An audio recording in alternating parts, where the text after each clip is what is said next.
Bonjour tout le monde, merci de nous rejoindre en direct du Parlement européen pour débriefer avec nos invités l'audition de l'aspirante commissaire belge Marianne Thyssen.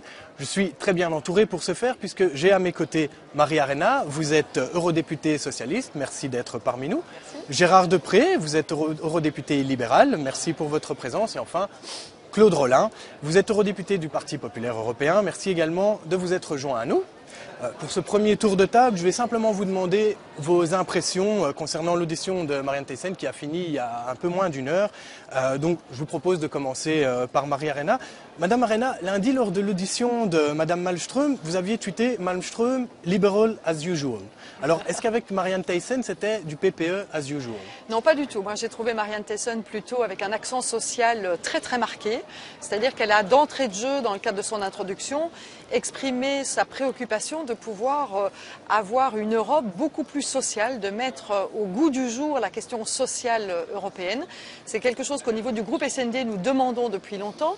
C'est ce que nous avons demandé à M. Juncker lorsqu'il a été choisi, effectivement. Donc nous avons voulu avoir cet accent social.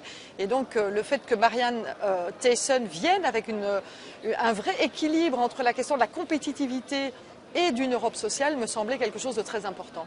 Monsieur Depré, vous partagez cette analyse?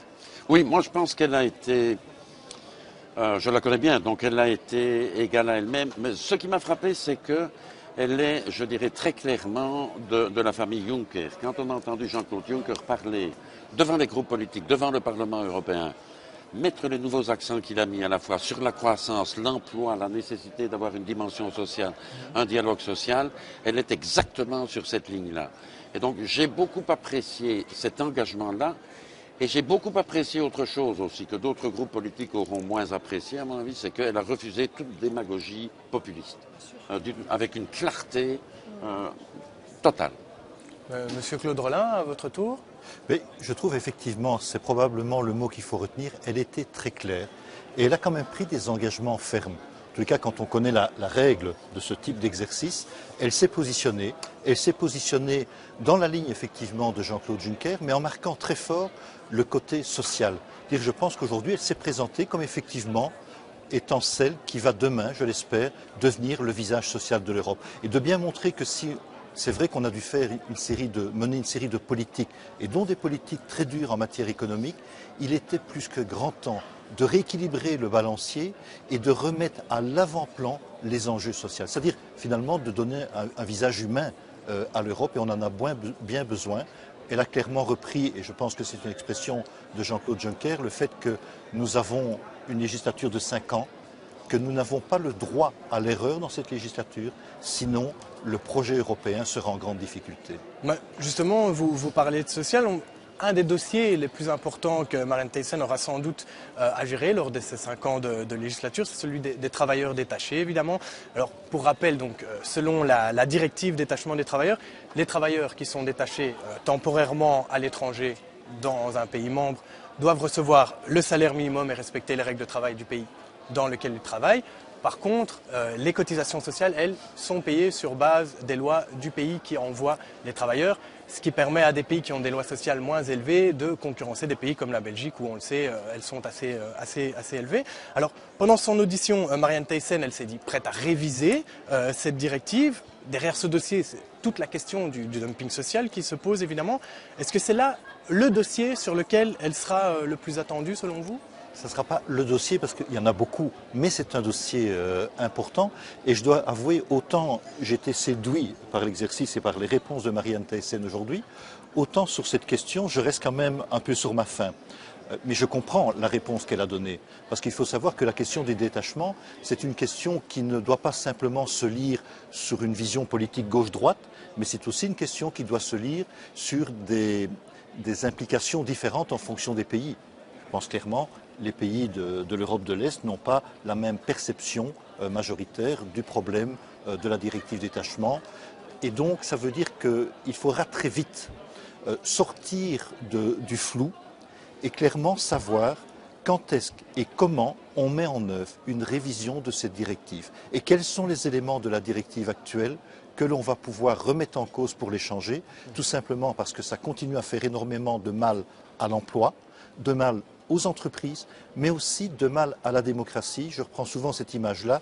Il suffit d'écouter les discours de quelqu'un comme Madame Le Pen en France et on voit à quel point, de façon éhontée, elle utilise les failles de la directive détachement pour monter les Européens les uns contre les autres.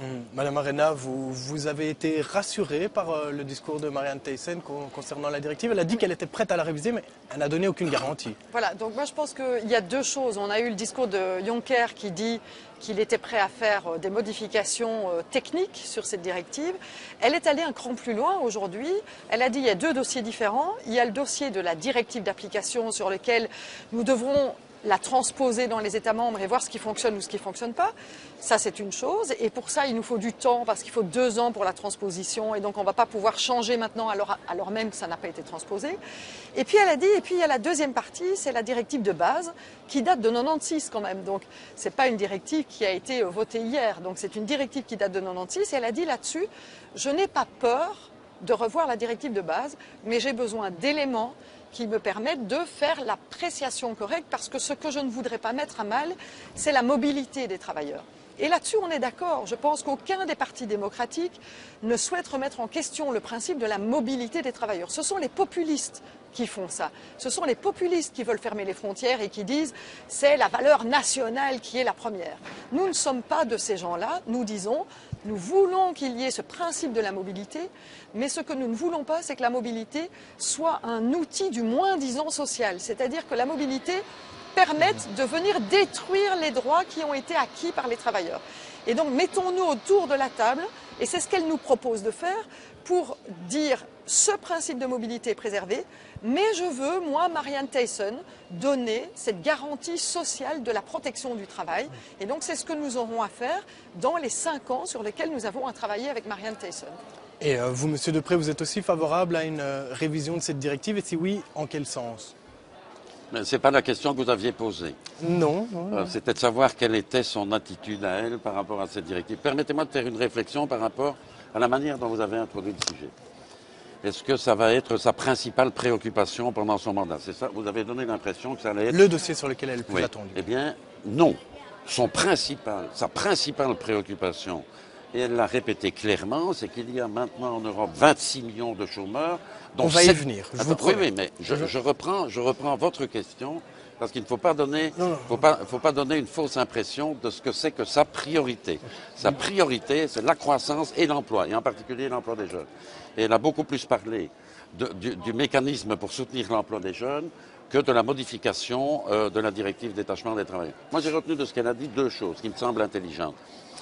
La première, c'est que sur base de la directive d'application qui a été approuvée par le Parlement, je le rappelle, on va pendant les 2 années qui viennent, évaluer ce qui ne fonctionne pas dans la directive et si les mécanismes qu'on a mis en place pour en assurer un meilleur contrôle sont suffisants. Et elle a dit, s'il apparaît au terme de cet examen que ce n'est pas simplement un problème de contrôle d'application, mais un défaut de conception, on remettra la directive sur le métier. J'ai noté, ça répond, et je suis d'accord avec elle. Voilà, c'était ça le sens de ma question. La prochaine fois, je vous inviterai pour qu'on fasse la conduite ensemble, que ce soit plus propre. Non, mais je voulais corriger l'impression que ça pouvait donner par rapport à ce qui est sa responsabilité. Mais je vais essayer de m'y atteler moi-même alors, puisque justement, le grand dossier qu'aurait donc à gérer Marianne Thyssen, selon vous, c'est celui du chômage, et particulièrement celui du chômage des jeunes, parce qu'on sait que près d'un quart des jeunes européens, 22,8% selon les derniers chiffres dont on dispose,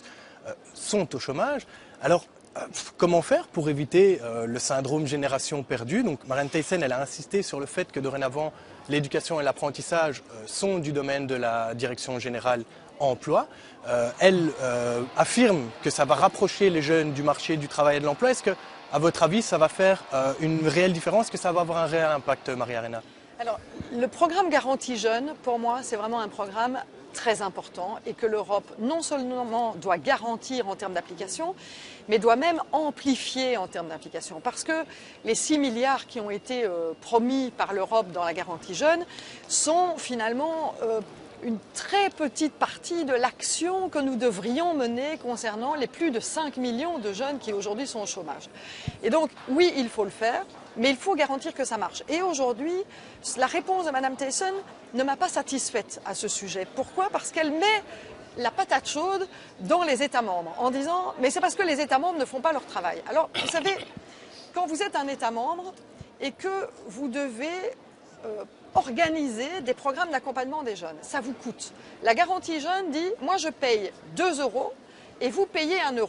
La seule chose, c'est que l'Europe ne préfinance pas. Donc ça veut dire qu'un État doit préfinancer les 3 €. Et si l'État doit préfinancer les 3 €, il doit aller les chercher dans ses deniers publics. Or, de l'autre côté, on lui dit « mais les deniers publics, ça ne va pas, vous devez les réduire, ces deniers publics, parce qu'on est dans une politique de rigueur. » Vous vous imaginez l'Espagne qui est dans une politique qui doit raboter tous ses budgets publics et qui doit préfinancer sa garantie jeune. Eh bien, ça ne marche pas. Ça ne marche pas en Espagne, ça ne marche pas dans d'autres pays. Et donc, moi, ce que je demande, c'est que l'Europe fasse comme avec le Fonds mondial, le Fonds à l'ajustement, à la mondialisation, fasse un programme spécial avec des procédures beaucoup plus rapides que ce que l'on a aujourd'hui.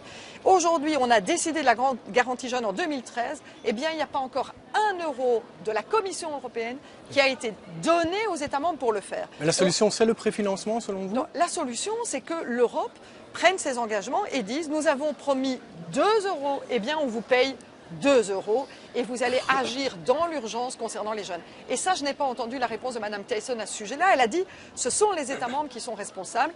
Je pense qu'il va falloir qu'on inverse la charge de la preuve. Okay. Monsieur Deprez? Oui.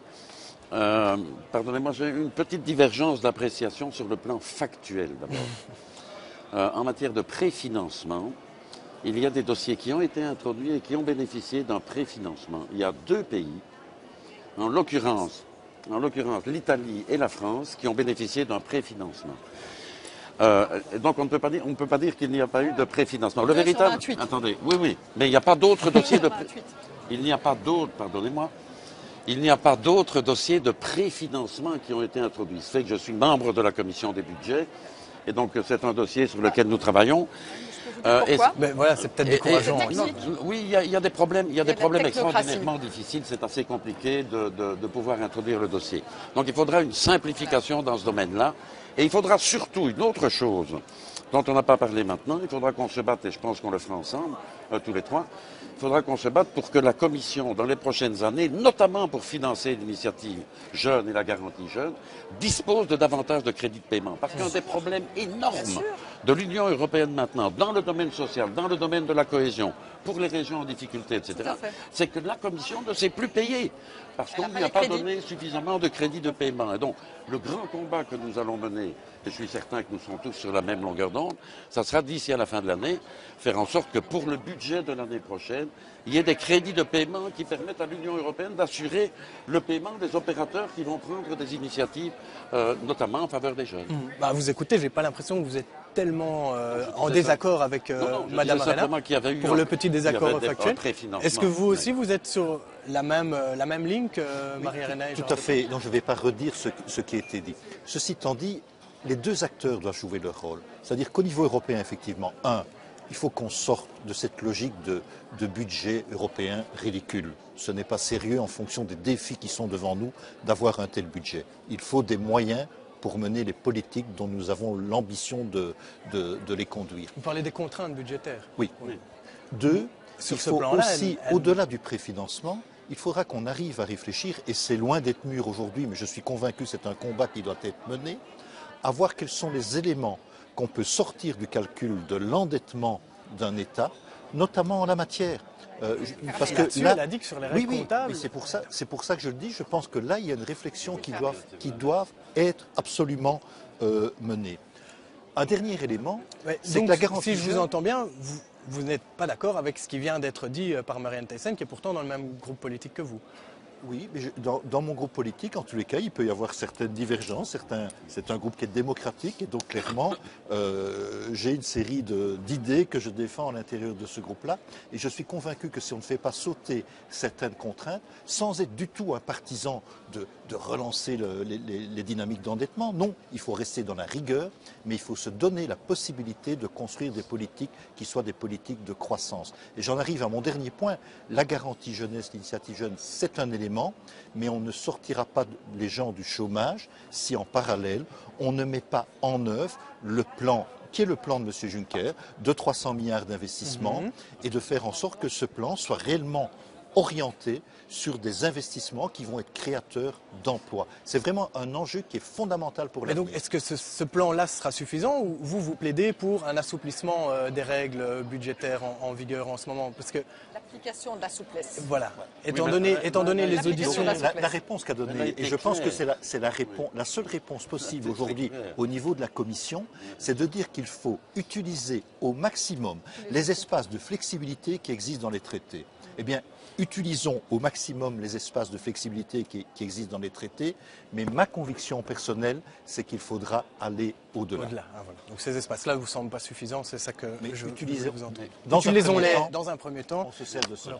Madame Thyssen a commencé par rappeler, et je pense que c'est la bonne option, qu'il y a des règles, que ces règles ont été acceptées par tous les États membres et que ces règles doivent être respectées. Donc elle n'a pas biaisé, mais elle a dit, dans les règles, il y a des espaces de liberté qui sont prévus. Et donc, il faut faire l'utilisation maximale de ces espaces de liberté. Ça a été exactement sa position. Et elle a dit que le rôle de la Commission était de pouvoir utiliser ces espaces de liberté en intégrant, et c'est une nouveauté, c'est une rupture par rapport à la Commission Barroso, en intégrant des critères sociaux dans le semestre européen. Ça, c'est tout à fait nouveau. C'est-à-dire que utiliser les espaces de liberté qui sont dans les règles, c'est en intégrant la question des critères sociaux qui permettent d'avoir un visage humain au niveau de l'Europe. Justement, tout à fait. Donc, Marianne Thyssen a insisté sur l'importance nouvelle que devaient prendre les critères sociaux dans ses calculs. Elle a également déclaré que pour elle, la compétitivité et l'équité sociale sont les deux côtés d'une même pièce et la base de l'économie sociale. Or, on a parfois l'impression qu'on oppose compétitivité et équité sociale. On parle par exemple de handicap salarial en Belgique pour des cotisations sociales élevées. Alors, comment est-ce qu'on peut articuler ces deux faces d'une même pièce? Est-ce que vous pensez que c'était une déclaration réaliste? C'est une déclaration réaliste et qui correspond parfaitement avec la philosophie que porte Marianne Thyssen. Et elle l'a dit dans son exposé. Ce qu'elle défend, c'est l'idée d'une économie marchande socialement corrigée. C'est quelque chose d'essentiel. C'est-à-dire il faut arrêter de considérer que l'économique est en contradiction avec le social et que le social est en contradiction avec l'économie. Pas dans l'absolu, mais dans le cadre des règles européennes en vigueur aujourd'hui, est-ce que ça vous semble... Donc c'est très intéressant ce qu'elle a dit, parce que ça montre effectivement que par rapport à l'ancienne commission, il y a un virage qui est en train de se prendre. Et ça, c'est positif. Monsieur Deprez. Oui, je rejoins tout à fait ce que Claude vient de dire. Il ne faut pas penser que quand on parle de compétitivité, par exemple, ça implique automatiquement des mesures comme celle de réduction des salaires ou des choses comme ça. C'est pas ça que ça veut dire. Ça veut dire prendre en considération tous les éléments qui font qu'à un certain moment, on a perdu des parts de marché parce que les produits sont obsolètes, pour d'autres raisons, ou parce que la recherche-développement n'est pas assez bonne, ou parce que, et je pense que c'est un des éléments objectifs sur lesquels il faut travailler, le poids de la fiscalité, en particulier pour les salaires qui sont exposés à la concurrence internationale, est trop élevé. Donc on peut davantage jouer par le biais fiscal que par la voie de l'abaissement des salaires. Je vois Mme Arena qui balance de la tête. Non, mais vous savez, aujourd'hui, tous les économistes le disent, ce n'est pas en diminuant la protection sociale des travailleurs ou le pouvoir d'achat des travailleurs qu'on va relancer l'économie européenne. Au contraire, ils disent qu'il faut préserver ce pouvoir d'achat qui est le meilleur moteur de relance de l'Europe. Donc il faut travailler sur d'autres choses. L'évasion fiscale, par exemple. 1000 milliards d'euros par an, aujourd'hui, font l'objet d'évasion fiscale, non pas de fraude, d'évasion, c'est-à-dire de mécanismes d'ingénierie fiscale qui font qu'on n'alimente pas les caisses de l'État, qui permettraient d'avoir des programmes d'investissement de haut niveau au niveau de l'Europe dans les secteurs en transition, par exemple. On a parlé de la transition énergétique. On a besoin d'argent pour faire de la transition énergétique. Mais là, vous parlez d'évasion légale. On ne peut pas rapatrier de force cet argent. Non, mais l'évasion légale, si on travaillait plus sur la manière dont les ingénieries fiscales se mettent en place, on pourrait éviter l'évasion fiscale. Et donc, là-dessus, il y a vraiment des travaux qui doivent être faits et ça ne viendrait pas empiéter sur le pouvoir d'achat des gens qui dépensent en Europe. C'est le plus beau marché. Pourquoi est-ce que les Américains sont intéressés par le marché européen? Pas parce qu'on est pauvre, parce qu'on est 500 millions d'habitants avec des vraies protections et avec un vrai pouvoir d'achat. Et donc aujourd'hui, tous ceux qui prônent la diminution du pouvoir d'achat sont à côté de la plaque. C'est des gens qui... Pas toi, hein? Non, non, non, non. Personne qui Non, l'a non, fait, hein. non, non, mais je dis, tous ceux qui prônent cette logique, qui est la logique de la diminution du pouvoir d'achat des gens, sont complètement dans des théories qui sont des théories d'il y a 10 ans. On vous a bien compris. Je suis désolé, mais je vais devoir vous interrompre parce qu'on va devoir rendre l'antenne. Il y aurait eu évidemment encore 1000 choses à dire. Malheureusement, nous devons nous quitter ici. Merci à nos invités d'avoir participé. Si vous nous avez rejoints en cours de route, sachez que ce débat sera intégralement visible sur le site rtbf.be/info.